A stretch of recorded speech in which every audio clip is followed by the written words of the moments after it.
not. Stop. Come on, man. I got a family. What are you doing? I got a family too. Now drive. What are you doing? Drive. Please stop. Drive the car, miss. I have 4 kids. What are you doing? On February 10th, 2022, a devoted mother of 4 accepted what she thought would be a routine Uber ride in Pennsylvania. What happened next would expose the deadly vulnerabilities of gig economy work and leave a family shattered forever. Christy Spicuzza had built a life centered around her 4 children in Turtle Creek, Pennsylvania, a quiet borough just southeast of Pittsburgh. At 38, she balanced her day job at a local bank with evening Uber shifts to help support her family. Her fiancé Brandon had installed a dashboard camera in her silver 2018 Nissan Sentra after expressing concerns about her driving alone at night. That simple safety measure would ultimately provide the key evidence in solving her murder. The night of February 10th began like any other. Christy called Brandon at 8:59 p.m. to let him know she wouldn't be coming straight home. She planned to complete a few Uber rides to earn extra money. Within seconds, a ride request appeared on her phone. Real quick, statistics show that 97% of viewers watching right now aren't subscribed.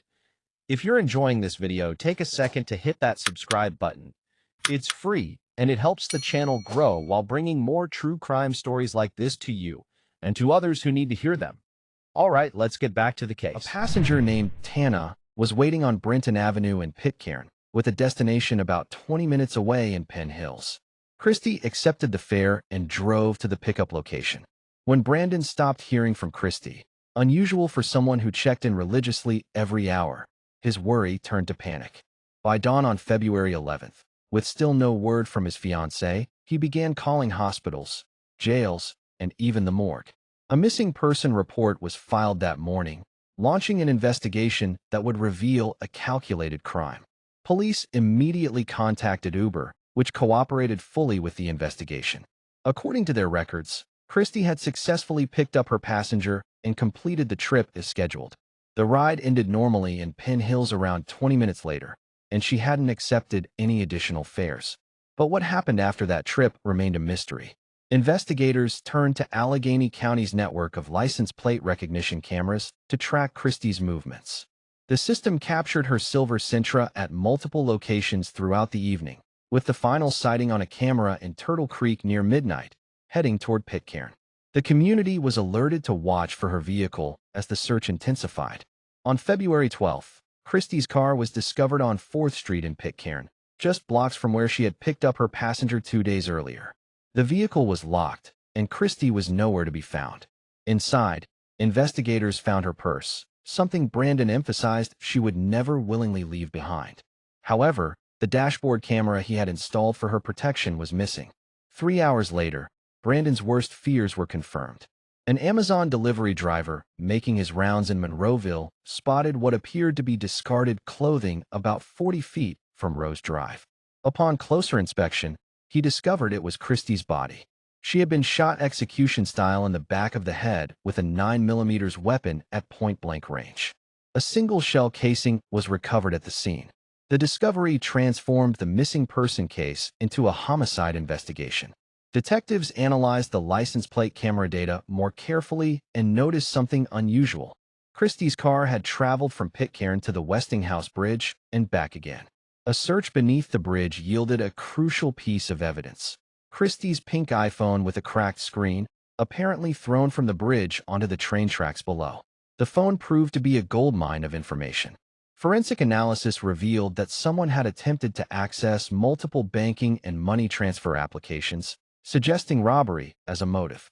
More importantly, the phone's GPS data provided investigators with a detailed map of its movements that night, showing the vehicle had stopped at several locations both before and after reaching the wooded area where Christy's body was found. Detective teams methodically searched each location identified by the GPS data. 1 week after Christy's disappearance, while examining bushes along a fence on Durham Street in Penn Hills, not far from where the Uber trip had officially ended, police made a breakthrough discovery. They found Christy's missing dashboard camera, intact with the SD card still inside. The footage captured on that camera would provide a chilling window into Christy's final moments.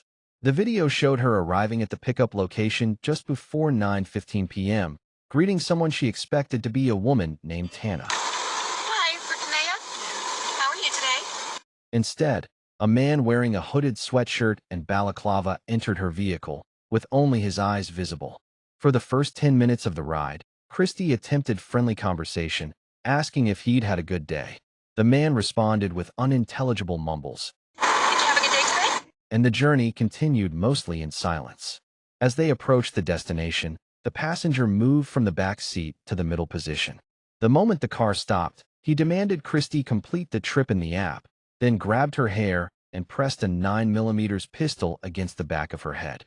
The audio captured Christy's confusion and terror as she reached back to feel the weapon, pleading with her attacker while mentioning her 4 children. What are you doing? This is a gun. Keep driving. No, it's not. Stop. Come on, man. I got a family. What are I you got a doing? family too. Now drive. What are you doing? Drive. Please stop. Drive the car, miss. I have 4 kids. What are you doing? The footage showed the attacker taking Christy's phone and then ripping out the dashboard camera itself, throwing it from the window into the bushes where it would later be discovered. The final recorded words were the man's false promise that everything would be all right if she cooperated. Investigators already had a strong suspect. 3 days before finding the camera, they had interviewed Tana, the woman who had ordered the Uber ride. She denied any knowledge of what had happened and provided a solid alibi. She was at her father's house in Swissvale, 7 miles away. However, she admitted to ordering the ride for her boyfriend, Calvin Crew, who had asked her to arrange transportation from her place in Pitcairn to an address in Penn Hills. Calvin Crew, 22, became the prime suspect as the last known person to see Christy alive. During an hour-long interview, he repeatedly denied any involvement in her disappearance. According to his account, he had taken the ride normally, found Christy to be in good spirits, and was dropped off in Penn Hills as planned. He claimed he then checked an old address for mail before catching a bus home from a station in Wilkinsburg. Crew's alibi crumbled under scrutiny. Surveillance footage from the Wilkinsburg bus station showed no one matching his description boarding or exiting any bus that night. Furthermore, the specific bus route he claimed to have taken didn't even stop at that station. His story was revealed as a fabrication.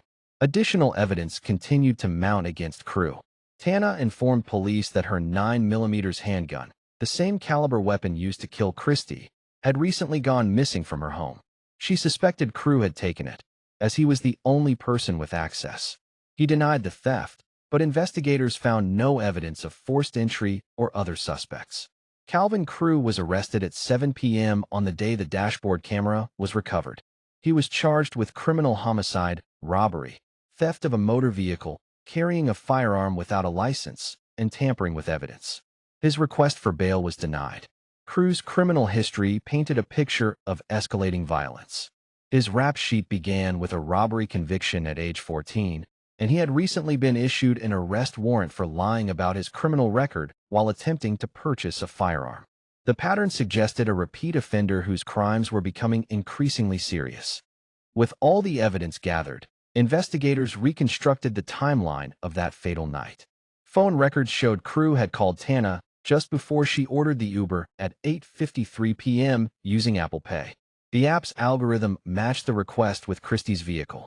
What Christy couldn't have known was that she had randomly become the target of an armed man with a significant criminal history and an outstanding warrant.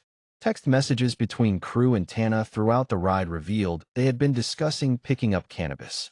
At one point, Tana had texted him, "Whatever you doing tonight, be careful," a message that would later seem prophetic. After the official ride ended, Crew forced Christy to mark the trip as completed to avoid suspicion, then discarded the dashboard camera and began a 45-minute robbery attempt. Phone records showed Crew had tried unsuccessfully to access various banking and money transfer applications on Christy's phone, but was unable to steal any money from her accounts. At 10:20 p.m., he ordered Christy to stop on Rose Drive, marched her into the woods, and executed her with a single shot to the back of her head. She was just 38 years old, leaving 4 children without their mother. After the murder, Crew stole Christy's car and drove around for hours, captured by numerous license plate cameras. He visited his cousin and drove to the Westinghouse Bridge, where he threw her phone over the edge, believing it would never be recovered. He then abandoned the vehicle in Pitcairn, just blocks from his home. The following night, Tana sent Crew a text message saying, "I'm not going to jail if we get caught." While police declined to speculate on the message's meaning, Tana remained cooperative throughout the investigation and was never charged with any crime related to Christy's death. After 3 years of investigation, Calvin Crew's trial began on February 3, 2025. The courtroom was packed with supporters of both the defendant and the victim. Initially, prosecutors had planned to seek the death penalty, but announced just before trial that they would no longer pursue capital punishment. The reasons for this decision remain unclear due to a gag order. Crew's public defender attempted to have the dashboard camera footage excluded from evidence, arguing that Pennsylvania law requires notification when someone is being recorded. The defense claimed Crew had never consented to being filmed.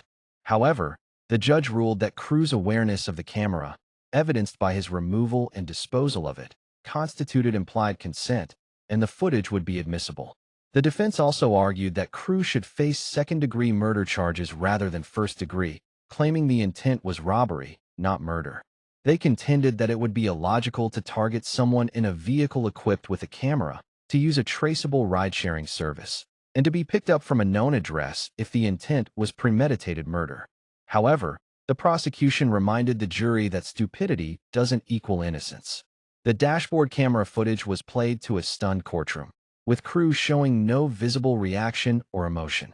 17 witnesses testified for the prosecution, including Tana, who confirmed that the weapon visible in the footage was identical to the missing 9mm handgun from her drawer.